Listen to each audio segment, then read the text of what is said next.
¿Qué pasaría si pudiera perseguir la luz y finalmente consiguiera adelantarla? Esa pregunta se la hizo un joven de 17 años en su último año de secundaria. Años después, desarrollaría ese pensamiento y no solo revolucionaría nuestro concepto del espacio y el tiempo, sino que cambiaría de forma decisiva el de todo nuestro universo. Albert Einstein. E igual a mc al cuadrado. Albert Einstein nació el 14 de marzo de 1879 en Ulm, Alemania. Un año después, su familia se trasladó a Múnich, donde su padre estableció un pequeño taller electrotécnico.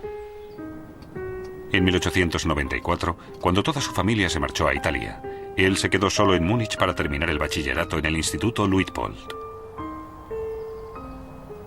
Pero no tardó en dejar las clases y reunirse con su familia. En 1895, Einstein retomó sus estudios en Suiza. 3 años después terminó la carrera de física en la Escuela Politécnica Federal de Zúrich. Tras una larga temporada sin encontrar trabajo, a principios del año 1902, consigue finalmente un puesto de técnico asistente en la Oficina Federal de Patentes de Berna. Ese trabajo le permite, de forma paralela, analizar numerosas cuestiones teóricas sobre física. No pasó mucho tiempo hasta que se reconociera el talento de Einstein. Su primera incursión la hizo en 1905, cuando publicó en los Anales de la Física su artículo sobre la electrodinámica de los cuerpos en movimiento, en el que explicaba el efecto fotoeléctrico. Por esa teoría cuántica recibió en el año 1921 el Premio Nobel de Física. En ese mismo artículo formuló su teoría de la relatividad especial. Esa teoría nació con los análisis que había realizado Einstein sobre la velocidad de la luz. Su planteamiento era muy sencillo. Si nos fuera posible movernos a la velocidad de la luz, podríamos viajar de forma paralela a una onda luminosa, de forma que la luz estaría permanentemente a nuestro lado y la veríamos en reposo. Por tanto, se pueden hacer afirmaciones sobre el movimiento de un cuerpo, si dicho movimiento se observa desde una posición concreta. Todos conocemos ejemplos de ello. ¿Quién se mueve? ¿Nosotros? ¿O el tren en dirección contraria?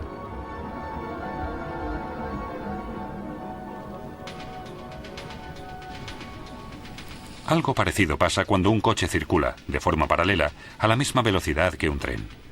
Desde el tren, el coche parece estar parado. Según la posición, se percibe bien el movimiento o no.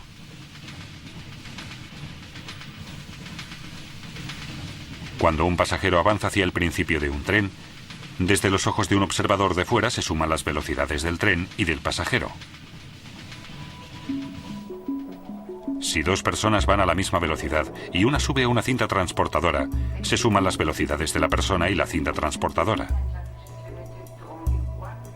Esto se denomina teorema de adición, por la superposición de las velocidades. Aunque esta explicación nos pueda parecer coherente, presenta un problema con respecto a la velocidad de la luz. La luz tiene siempre la misma velocidad, 300.000 kilómetros por segundo. No se le puede ni sumar ni restar nada, independientemente del lugar de donde proceda la luz. La prueba de esta constante de la velocidad de la luz la lograron en 1887 los físicos Albert Michelson y Edgar Morley. Mostraron con un experimento práctico que la luz siempre tiene la misma velocidad. Esto llevó a Einstein a pensar que la velocidad de la luz no podía variar independientemente del observador o del punto desde el que se observara. La constante de la velocidad de la luz no solo cambió nuestra concepción de la velocidad en sí, sino también la del espacio y el tiempo. Se derrumba la idea de que solo existe un tiempo único y absoluto para todos los sucesos, pues el tiempo depende del observador y de la velocidad a la que éste se mueve.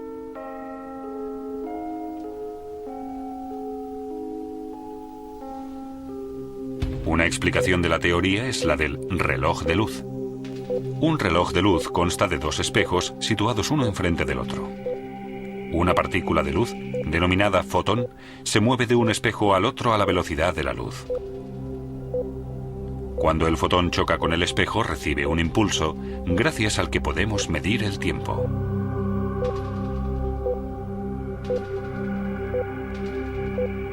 Pero si movemos uno de los relojes de luz a velocidad constante, el fotón, a los ojos de un observador estático, deberá recorrer una diagonal para chocar con el espejo contrario. Como el recorrido es más largo, el fotón ya no puede alcanzar la velocidad de la luz y choca más tarde con el espejo. Lo que significa que ambos relojes marcan tiempos distintos. El reloj de luz en movimiento va, para un observador estático, más despacio. Un experimento demostró este fenómeno en los años 70. Dos relojes atómicos se pusieron exactamente a la misma hora. Uno de ellos se metió en un vuelo regular, mientras que el otro se quedó en tierra. Al final se compararon los dos, y el reloj que fue en el avión se atrasó. Este fenómeno, por el que los relojes en movimiento van más despacio, se ha denominado dilatación del tiempo. Otro experimento de ello es la paradoja de los gemelos. Un astronauta vuela en su nave 10 años en el espacio. Su hermano gemelo se queda en la Tierra. Los dos tienen 30 años. El astronauta vuela 10 años a 260.000 kilómetros por segundo.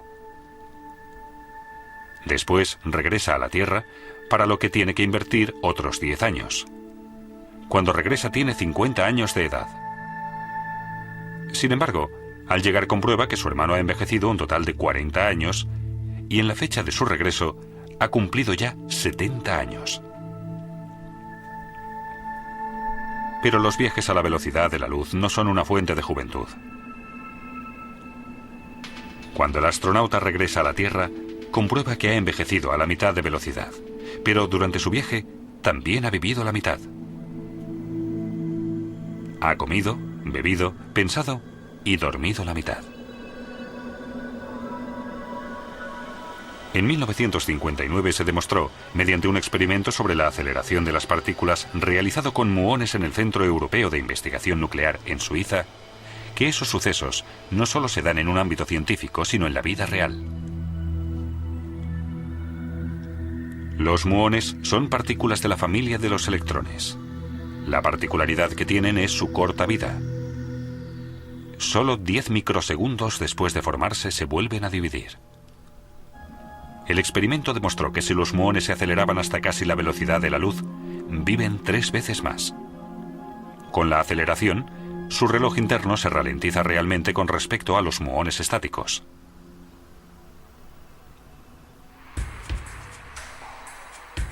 Los cambios en el tiempo influyen también en la longitud de los cuerpos. Las longitudes, en movimiento, son más cortas. ¿Una prueba? Calculamos la longitud de este tren, que circula a una velocidad regular, multiplicando su velocidad por el tiempo que invierte. Pero a causa del movimiento del tren, el tiempo pasa más despacio. El objeto nos parece más corto cuando está en movimiento que cuando está en reposo.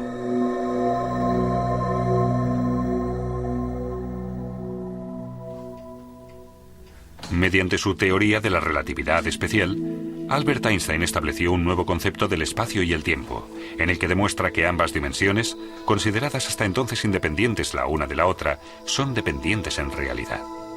Einstein hizo otras asociaciones de propiedades físicas, como que la masa varía dependiendo de si se mueve o no con respecto al observador. Las masas en movimiento resultan más pesadas y poseen, por tanto, más energía cinética. La equivalencia entre la masa y la energía es la fórmula más famosa del mundo, E igual a mc². Como el cuadrado de la velocidad es un valor muy elevado en la fórmula, incluso una masa pequeña, si se mueve a la suficiente velocidad, puede tener una energía peligrosa. Este hecho fue de una enorme importancia para la física del núcleo atómico. Despejó el camino hacia la obtención de energía atómica, pero también para la creación de la bomba atómica.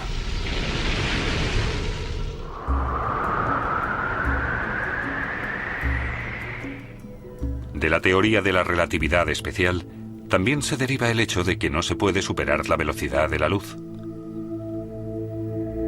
El aumento en la velocidad aumentaría también la energía cinética del cuerpo y con ella la masa. Y lo mucho que cuesta aumentar la velocidad de un cuerpo pesado, lo sabemos todos por experiencia. Para acelerar el cuerpo a la velocidad de la luz, haría falta una energía infinita. Pero en 1905, todos estos datos solo eran de naturaleza teórica. Muchas pruebas que demostraron la teoría de la relatividad especial no llegaron hasta muchos años después. En 1909, Einstein obtuvo un puesto de profesor en Zúrich. Se dedicó entonces al único ámbito de la física que había quedado aparcado en su teoría de la relatividad espacial, la gravedad. En 1913, el físico alemán Max Planck viajó a Zúrich y le ofreció el puesto de director del Instituto de Física Kaiser Wilhelm en Berlín. Einstein no lo dudó un segundo, pues en aquella época Berlín era la meca de la física. En agosto de 1914 estalla la Primera Guerra Mundial que transformará el mundo por completo.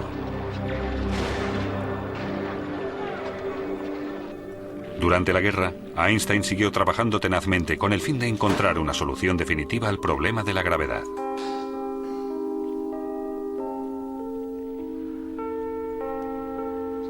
Sus años en Berlín fueron el punto culminante de su carrera científica, pues fue allí donde completó su teoría general de la relatividad. El punto más importante de la teoría fue la afirmación de que la gravedad no solo afectaba a las órbitas de los planetas, sino también a la luz. Según esto, el haz luminoso de un planeta se desviaba tanto al pasar cerca del Sol que su posición se percibía desplazada. Pero el fenómeno solo se podía demostrar en un eclipse total de Sol.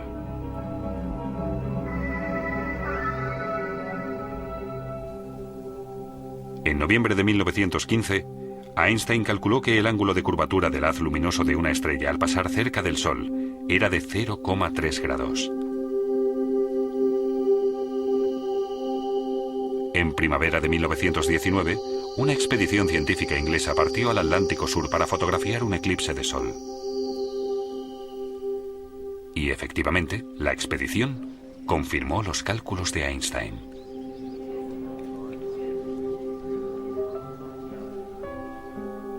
Cuando se publicó su acierto, se hizo mundialmente famoso de la noche al día. Se convirtió en la primera superestrella de la ciencia. Pero Einstein no estaba satisfecho. Después del éxito de su teoría de la relatividad, se propuso la búsqueda de una teoría de campo unificada, una fórmula universal para todos los fenómenos físicos.